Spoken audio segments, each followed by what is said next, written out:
વિશ્વના 10 સૌથી મોંઘા પાક જેનાથી વૈજ્ઞાનિકો પણ આશ્ચર્યચકિત થાય છે. નંબર 10, ભારતમાં ચંદનને સોના કરતા વધુ મૂલ્યવાન માનવામાં આવે છે. સફેદ ચંદન અને લાલ ચંદનની ખેતી ખેડૂતોને કરોડપતિ બનાવી શકે છે. ખાસ કરીને લાલ ચંદન પ્રતિ ટન 2 લાખથી 5 લાખ રૂપિયાની વચ્ચે મળે છે. તેની ખેતી મુખ્યત્વે કર્ણાટક, તમિલનાડુ અને આંધ્રપ્રદેશમાં થાય છે.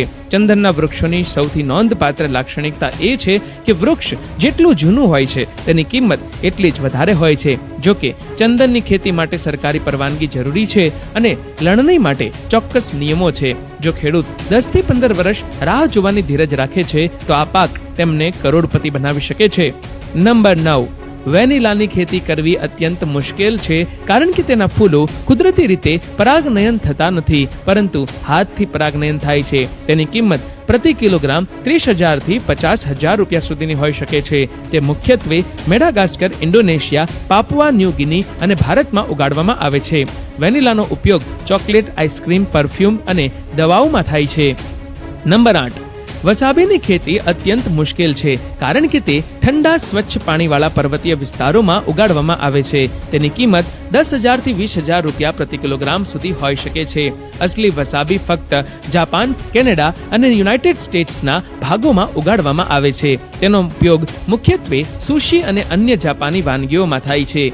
નંબર 7, ટ્રફલ્સ વિશ્વના સૌથી મોંઘા ખોરાકમાંનો એક છે. કાળા ટ્રફલ્સ અને સફેદ ટ્રફલ્સ સૌથી દુર્લભ અને સૌથી મોંઘા છે. તેમની કિંમત 3 લાખ થી 10 લાખ રૂપિયા પ્રતિ કિલોગ્રામ સુધી હોઈ શકે છે. તે ફક્ત ખાસ પરિસ્થિતિઓમાં જ ઉગાડી શકાય છે અને તેમને શોધવા માટે તાલીમ પામેલા કૂતરા અથવા ડુક્કરનો ઉપયોગ કરવામાં આવે છે. ટ્રફલ્સ મુખ્યત્વે ફ્રાન્સ, ઇટલી અને સ્પેનમાં ઉગાડવામાં આવે છે. નંબર 6, આ વિશ્વની સૌથી મોંઘી કોફી છે જેની કિંમત પ્રતિ કિલોગ્રામ 20,000 થી 50,000 રૂપિયા સુધી છે. તે ઇન્ડોનેશિયા, ફિલિપાઇન્સ અને વિયેતનામમાં ઉગાડવામાં આવે છે. તેના બીજ સિવેટ્સ નામની જંગલી બિલાડીઓ દ્વારા ખાય છે અને તેમના પાચન તંત્રમાંથી પસાર થયા પછી આ બીજ એકત્રિત કરવામાં આવે છે. આ તેને એક અનોખી સુગંધ અને સ્વાદ આપે છે.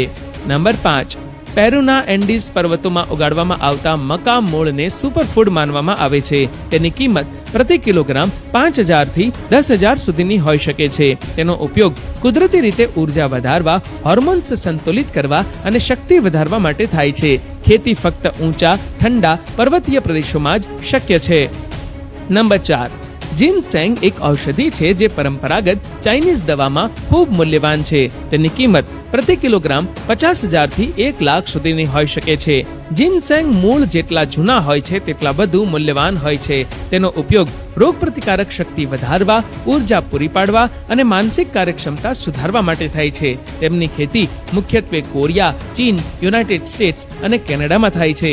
નંબર 3, ઉચ્ચતમ ગુણવત્તાવાળા એક્સ્ટ્રા વર્જિન ઓલિવ તેલ ખૂબ જ ઊંચી કિંમતે વેચાય છે. તેની કિંમત 5,000 થી 15,000 રૂપિયા પ્રતિ લીટર સુધીની હોઈ શકે છે.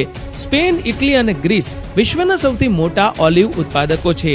આ તેલ સ્વાસ્થ્ય માટે અત્યંત ફાયદાકારક માનવામાં આવે છે અને તેને વિશ્વના સૌથી શુદ્ધ તેલમાંનું એક માનવામાં આવે છે. નંબર 2, હોપ્સ એ એક પ્રકારનો છોડ છે જેનો ઉપયોગ મુખ્યત્વે બિયર બનાવવા માટે થાય છે. તેની કિંમત 10,000 થી 20,000 રૂપિયા પ્રતિ કિલોગ્રામ હોઈ શકે છે. તે મુખ્યત્વે Germany, United states, check Republic અને પોલેન્ડમાં ઉગાડવામાં આવે છે. હોપ્સનો ઉપયોગ ઔષધીય હેતુઓ માટે અને કુદરતી ઊંઘ લાવનારા ઉત્પાદનોમાં પણ થાય છે. નંબર 1, ગુલાબનું તેલ અત્યંત મોંઘું છે કારણ કે તેને ઉત્પન્ન કરવા માટે હજારો ગુલાબની પાંખડીઓની જરૂર પડે છે. તેની કિંમત 50,000 થી 1 લાખ રૂપિયા પ્રતિ લીટર સુધીની હોઈ શકે છે. બલ્ગેરિયા, તુર્કી અને ફ્રાન્સ ગુલાબ તેલના સૌથી મોટા ઉત્પાદકો છે. આ તેલનો ઉપયોગ મુખ્યત્વે પરફ્યુમ, સૌંદર્ય પ્રસાધનો અને એરોમા થેરાપીમાં થાય છે.